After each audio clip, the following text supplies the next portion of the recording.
नमस्कार दोस्तों। तो 21 दिसंबर 1988 को एक बड़ा बोइंग प्लेन पेन AM-103 जिसमें 243 पैसेंजर्स थे और 16 क्रू मेंबर्स थे, स्कॉटलैंड के एक छोटे से शहर लोकरबी के हवा में अचानक से ब्लास्ट हो जाता है। 7:03 के करीब प्लेन में मिड एयर ही एक ब्लास्ट होता है और टोटल 270 लोगों की जान चली जाती है। तो चलिए जानते हैं इस वीडियो में कि उस दिन उस प्लेन में ऐसा क्या हुआ था जिसके चलते इतना बड़ा धमाका हुआ।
21 दिसंबर 1988 को शाम के 6:25 के करीब एक प्लेन लंदन के हिथ्रो एयरपोर्ट से टेक ऑफ करता है जिसमें 243 पैसेंजर्स थे और 16 क्रू मेंबर्स थे। फ्लाइट लंदन के हिथ्रो एयरपोर्ट से न्यूयॉर्क के जॉन एफ कैनेडी एयरपोर्ट जा रही थी।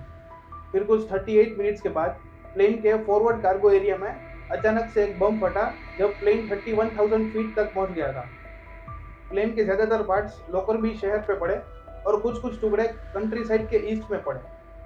प्लेन के कुछ हल्के टुकड़े तो हवा की वजह से काफ़ी दूर गिरे थे और जो सबसे दूर गिरा था वो था 130 किलोमीटर जो इंग्लैंड के ईस्ट कोस्ट रीजन में था।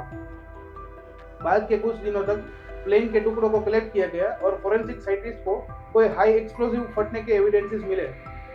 लोकरबी शहर के लोगों का कहना था कि 7 बजे के करीब उन लोगों ने बिजली कड़कने जैसी कोई खतरनाक आवाज़ सुनी थी और आसमान में कोई मीटियोर जैसा ऑब्जेक्ट टूटकर नीचे गिरता हुआ दिखाई दे रहा था। घरों के बीच में प्लेन गिरने की वजह से कुछ घरों में भी आग लग गई। कुछ ही टाइम के बाद स्कॉटिश और अमेरिकन लॉ एनफोर्समेंट की टीम्स क्रैश साइट पर पहुंच गई और इन्वेस्टिगेशन शुरू कर दी और 28 दिसंबर 1988 को AAIB यानी कि एयर एक्सीडेंट्स इन्वेस्टिगेशन ब्रांच जो यूके में सिविल एयरक्राफ्ट एक्सीडेंट्स को इन्वेस्टिगेट करते हैं, उन्होंने इस हादसे के पीछे का कारण बम ब्लास्ट बताया। स्कॉटिश पुलिस और FBI एजेंट्स के मुताबिक बम को सैमसोनाइट सूटकेस में तोशिबा रेडियो कैसेट प्लेयर में छुपाया गया था। फिर करीब 1100 पुलिस ऑफिसर्स और 1000 मिलिट्री पर्सनल्स ने एक सर्च ऑपरेशन शुरू किया जिसमें 4 मिलियन टुकड़ों को कलेक्ट किया गया। फिर नवंबर 1991 को एविडेंस के बेसिस पे 2 लिबियन इंटेलिजेंस के ऑपरेटिव मेग्राही और फहेम के ऊपर क्रिमिनल चार्जेस लगाए गए। फिर लंबे समय तक कोर्ट केस चला और अर्ली 2006 में मेग्राही को बॉम्बिंग का दोषी माना गया और उम्र कैद की सजा सुनाई गई और फहेम को बाइज्जत बरी कर दिया गया। इन्वेस्टिगेशन से कुछ चीज़ें पता चली है, जैसे कि ब्लास्ट के एक दिन पहले मेग्राही और फहेम को मसूद नाम के एक शख्स ने बम वाली सूटकेस दी थी। मसूद करीब 1973 से 2011 तक एक्सटर्नल सिक्योरिटी ऑर्गेनाइजेशन यानी कि ESO में काम करता था, जो एक लिबियन इंटेलिजेंस सर्विसेज है और उसमें वो एक्सप्लोसिव एक्सपर्ट था। मेग्राही और फहेम 21 दिसंबर की सुबह को एयरपोर्ट पहुंच गए जहां पे मसूद ने उनको वो बम वाली सूटकेस दी और फहम ने वो बम वाली सूटकेस कन्वेयर बेल्ट पे रख दी और शाम के 7:03 पे बम ब्लास्ट हो गया।